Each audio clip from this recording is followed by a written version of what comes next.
सबसे पहली पौराणिक कथा।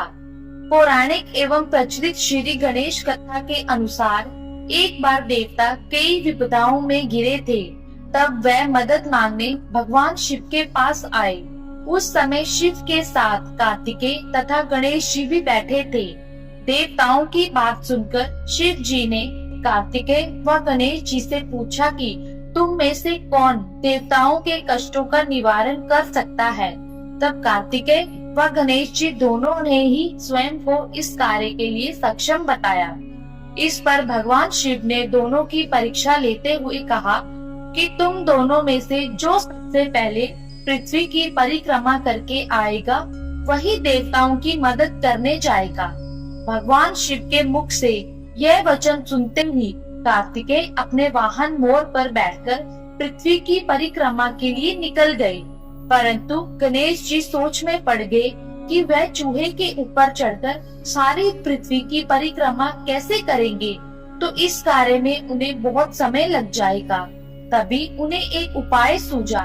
गणेश जी अपने स्थान से उठे और अपने माता पिता की 7 बार परिक्रमा करके वापस बैठ गए। परिक्रमा करके लौटने पर कार्तिकेय स्वयं को विजेता बताने लगे। तब शिव जी ने श्री गणेश जी से पृथ्वी की परिक्रमा ना करने का कारण पूछा। तब गणेश जी ने कहा, माता पिता के चरणों में ही समस्त लोक है। यह सुनकर भगवान शिव ने गणेश जी को देवताओं के संकट दूर करने की आज्ञा दी। इस प्रकार भगवान शिव ने गणेश जी को आशीर्वाद दिया कि चतुर्थी के दिन जो तुम्हारा पूजन करेगा और रात्रि में चंद्रमा को अर्घ्य देगा, उसके तीनों ताप यानी दैहिक ताप, दैविक ताप तथा भौतिक ताप दूर होंगे। इस व्रत को करने से व्रतधारी के सभी तरह के दुख दूर होंगे और उसे जीवन के भौतिक सुखों की प्राप्ति होगी। चारों तरफ से मनुष्य की सुख समृद्धि बढ़ेगी। पुत्र पौत्रादि धन ऐश्वर्य की कमी नहीं होगी। गणेश चतुर्थी व्रत की दूसरी कथा। एक समय की बात है, राजा हरिश्चंद्र के राज्य में एक कुम्हार था। वह मिट्टी के बर्तन बनाता, लेकिन वे कच्चे रह जाते थे। एक पुजारी की सलाह पर उसने इस समस्या को दूर करने के लिए एक छोटे बालक को मिट्टी के बर्तनों के साथ आवा में डाल दिया। उस दिन संकष्टी चतुर्थी का दिन था। उस बच्चे की माँ अपने बेटे के लिए परेशान थी। उसने गणेश जी से बेटे की कुशलता की प्रार्थना की। दूसरे दिन जब कुम्हार ने सुबह उठकर देखा तो आवा में उसके बर्तन तो पक गए थे, लेकिन बच्चे का बाल बांका भी नहीं हुआ था। वह डर गया और राजा के दरबार में जाकर सारी घटना बताई। इसके बाद राजा ने उस बच्चे और उसकी माँ को बुलवाया तो माँ ने सभी तरह के विघ्न को दूर करने वाली संकष्टी चतुर्थी का वर्णन किया। इस घटना के बाद से महिलाएं संतान और परिवार के सौभाग्य के लिए संकट चौथ का व्रत करने लगी। गणेश चतुर्थी की तीसरी कथा। एक समय की बात है कि विष्णु भगवान का विवाह लक्ष्मी जी के साथ निश्चित हो गया। विवाह की तैयारी होने लगी। सभी देवताओं को निमंत्रण भेजे गए, परंतु गणेश जी को निमंत्रण नहीं दिया। कारण जो भी रहा हो, अब भगवान विष्णु की बारात जाने का समय आ गया। सभी देवता अपनी पत्नियों के साथ विवाह समारोह में आए। उन सब ने देखा कि गणेश जी कहीं दिखाई नहीं दे रहे हैं। तब वे आपस में चर्चा करने लगे कि क्या गणेश जी को नहीं न्योता मिला या स्वयं गणेश जी ही नहीं आए हैं। सभी को इस बात पर आश्चर्य होने लगा। तभी सबने विचार किया कि विष्णु भगवान से ही इसका कारण पूछा जाए। विष्णु भगवान जी से पूछने पर उन्होंने कहा कि हमने गणेश जी के पिता भोलेनाथ महादेव को न्योता भेजा है। यदि गणेश जी अपने पिता के साथ आना चाहते तो आ जाते। अलग से न्योता देने की कोई आवश्यकता भी नहीं थी।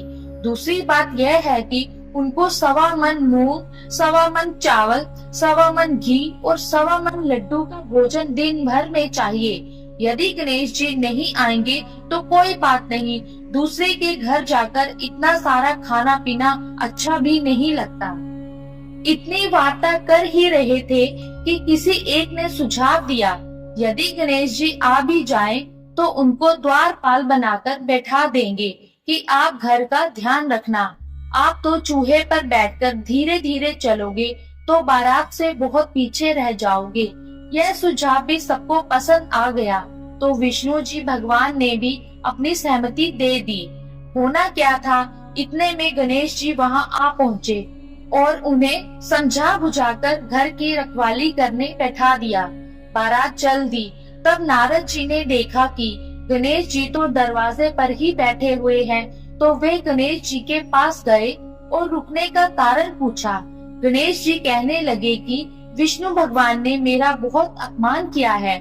नारद जी ने कहा कि आप अपनी मूषक सेना को आगे भेज दे तो वह रास्ता खोद देगी, जिससे उनके वाहन धरती में धंस जाएंगे। तब आपको सम्मान पूर्वक बुलाना पड़ेगा। अब तो गणेश जी ने अपनी मूषक सेना जल्दी से आगे भेज दी और सेना ने जमीन पोली कर दी। जब बारात वहां से निकली तो रथों के पहिए धरती में धंस गए। लाख कोशिश करने पर पहिए नहीं निकले। सभी ने अपने अपने उपाय किए, परंतु पहिए तो निकलने का नाम ही नहीं ले रहे थे, बल्कि जगह जगह से टूट गए। किसी की समझ में नहीं आ रहा था कि अब क्या किया जाए। तब नारद जी ने कहा, आप लोगों ने गणेश जी का अपमान करके अच्छा नहीं किया। यदि उन्हें मनाकर लाया जाए तो आपका कार्य सिद्ध हो सकता है और यह संकट टल सकता है। शंकर भगवान जी ने अपने दूत नंदी को भेजा और वे गणेश जी को लेकर आए। गणेश जी का आदर सम्मान के साथ पूजन किया। तब कहीं रथ के पहिए निकले। अब रथ के पहिए निकल तो गए, परंतु वे टूट फूट गए थे, तो उन्हें सुधारे कौन। पास के खेत में खाती काम कर रहा था, उसे बुलाया गया। खाती अपना कार्य करने के पहले श्री गणेशाय नमः कहकर गणेश जी की वंदना मन ही मन करने लगा। देखते ही देखते खाती ने सभी पहियों को ठीक कर दिया। तब खाती कहने लगा कि हे देवताओं, आपने सर्वप्रथम गणेश जी को नहीं मनाया होगा और ना ही उनकी पूजन की होगी, इसलिए तो आपके साथ यह संकट आया है। हम तो मूर्ख अज्ञानी हैं, फिर भी पहले गणेश जी को पूजते हैं, उनका ध्यान करते हैं। आप लोग तो देवता गण हो, फिर भी आप गणेश जी को कैसे भूल गए। अब आप लोग भगवान श्री गणेश जी की जय बोलकर जाएं, तो आपके सब काम बन जाएंगे और कोई संकट भी नहीं आएगा। ऐसे कहते हुए बारात वहां से चल दी और विष्णु भगवान का लक्ष्मी जी के साथ विवाह संपन्न करा के सभी सकुशल घर लौट आए। हे गणेश जी महाराज, आपने विष्णु को जैसो कार्य सार्यो ऐसो कार्य सबको सिद्ध कर जो। बोलो गजानन भगवान की जय। गणेश चतुर्थी की चौथी कथा। श्री गणेश चतुर्थी व्रत की पौराणिक कथा के अनुसार एक बार भगवान शिव तथा माता पार्वती नर्मदा नदी के किनारे बैठे थे। वहाँ माता पार्वती ने भगवान शिव जी से समय व्यतीत करने के लिए चौपड़ खेलने को कहा। शिव जी चौपड़ खेलने के लिए तैयार हो गए, परंतु इस खेल में हार जीत का फैसला कौन करेगा, यह प्रश्न उनके समक्ष उठा तो भगवान शिव ने कुछ तिनके एकत्रित कर उसका एक पुतला बनाकर उसकी प्राण प्रतिष्ठा कर दी और पुतले से कहा, बेटा, हम चौपड़ खेलना चाहते हैं, परंतु हमारी हार जीत का फैसला करने वाला कोई नहीं है, इसलिए तुम बताना कि हम दोनों में से कौन हारा और कौन जीता। उसके बाद भगवान शिव और माता पार्वती का चौपड़ खेल शुरू हो गया। यह खेल 3 बार खेला गया और संयोग से तीनों बार माता पार्वती ही जीत गई। खेल समाप्त होने के बाद बालक से हार जीत का फैसला करने के लिए कहा गया, तो उस बालक ने महादेव को विजयी बताया। यह सुनकर माता पार्वती जी क्रोधित हो गई और क्रोध में उन्होंने बालक को लंगड़ा होने का, कीचड़ में पड़े रहने का श्राप दे दिया। बालक ने माता पार्वती से माफी मांगी और कहा कि यह मुझसे अज्ञानतावश में हुआ, मैंने किसी द्वेष भाव में ऐसा नहीं किया। बालक द्वारा क्षमा मांगने पर माता ने कहा, यहाँ गणेश पूजन के लिए नाग कन्याएं आएगी, उनके कहे अनुसार तुम गणेश व्रत करो, ऐसा करने से तुम मुझे प्राप्त करोगे। यह कहकर माता पार्वती शिव जी के पास कैलाश पर्वत पर चली गई। 1 वर्ष के बाद उस स्थान पर नाग कन्याएं आई। तब नाग कन्याओं में से श्री गणेश के व्रत की विधि मालूम करने पर उस बालक ने 21 दिन तक लगातार गणेश जी का व्रत किया। उसकी श्रद्धा से गणेश जी प्रसन्न हुए। उन्होंने बालक को मनोवांछित फल मांगने के लिए कहा। उस पर उस बालक ने कहा, हे विनायक, मुझ में इतनी शक्ति दीजिए कि मैं अपने पैरों से चलकर अपने माता पिता के साथ कैलाश पर्वत पर पहुंच सकूं और वे यह देखकर प्रसन्न हो जाएं। तब बालक को वरदान देकर श्री गणेश जी अंतर्ध्यान हो गए। इसके बाद वह बालक कैलाश पर्वत पर पहुंच गया और कैलाश पर्वत पर पहुंचने की अपनी कथा उसने भगवान शिव को सुनाई। चौपड़ वाले दिन से माता पार्वती जी शिव जी से विमुख हो गई थी।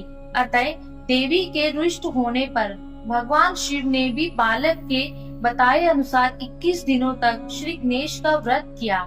इस व्रत के प्रभाव से माता पार्वती के मन से भगवान शिव के लिए जो नाराजगी थी वह समाप्त हो गई।